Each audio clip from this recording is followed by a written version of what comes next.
Hello everyone, my name is Roberto.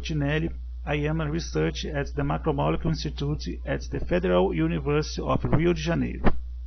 And I would like to thank the organizing committee for invitation to present this work, Rapid Food Analysis with Small Angle Flip-Flop Saff Pulse Sequence. Saff was created to quickly measure the longitudinal relaxation time T1 from solid and rich samples as well as liquid or flexible samples. It's a variation of the original flip-flop pulse sequence and was developed during my doctoral research. This work is published in Magnetic Resonance in Chemistry. There you can check out all the details of this sequence. Just like the FID, solid echo or CPMG pulse sequence, Saff also acquires the relaxation signal in a single shot.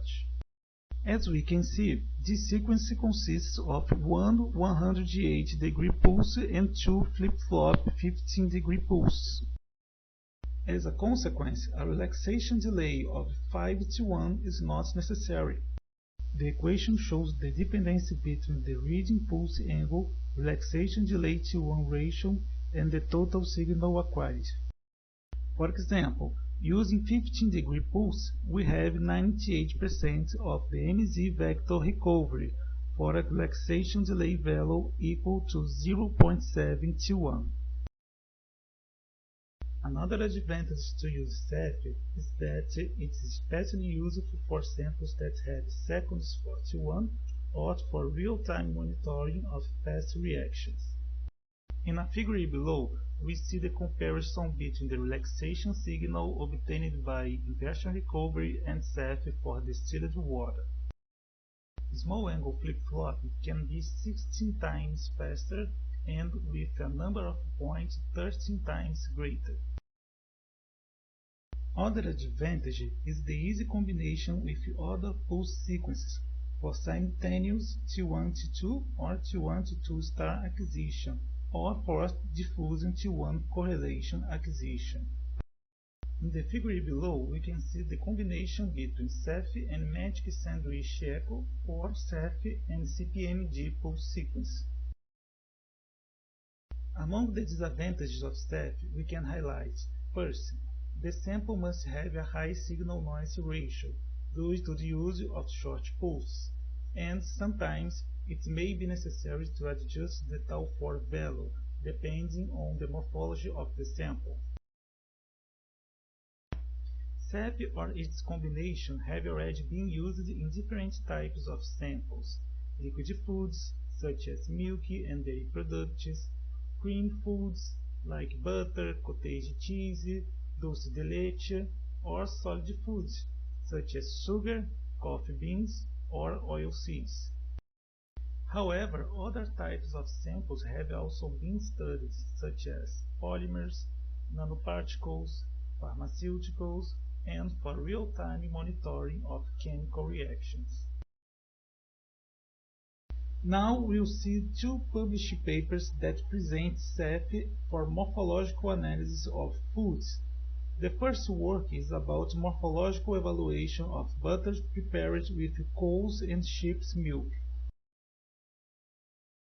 The parameters used to acquire the longitudinal relaxation signal with 1025 points in 1.5 minutes are shown below.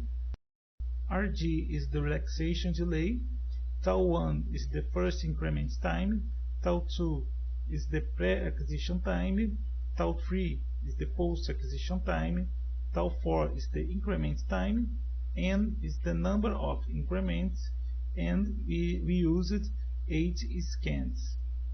Measurements were carried out on a Maran Ultra spectrometer operating at 0.54 Tesla at 30 degrees Celsius. From GSC analysis, it was observed that A1 butter has more thermally stable fat crystals, and from butter A1 to A6, the crystals become less stable. Looking for T1 distribution obtained by inverse Laplace transform, Saff was sensitive to morphological changes depending on the milk used in the composition. This behavior is related to a decrease in T11 due to the greater mobility of the fat chains, and the increase in the T12 indicates phase separation and a less homogeneous matrix. The second paper published with Saff talks about the influence of cold plasma treatment on the way daily drinks contain xylo-oligosaccharide.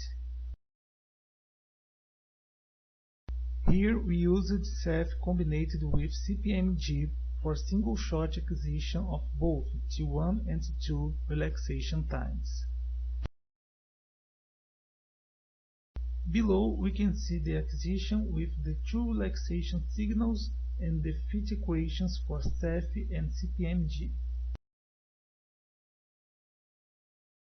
Looking for the table, we can see that the pasteurization produces a drink with 1 to 1 value and 1 to 2 value, and this indicates a strong interaction between the components of the sample.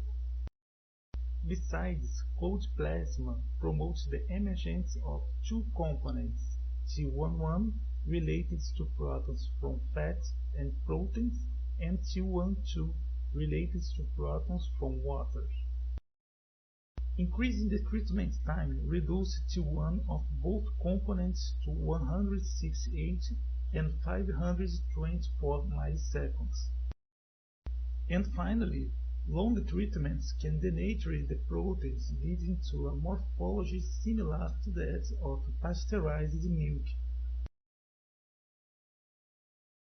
There are other publications using this sequence with other types of samples. Below are the most recent works.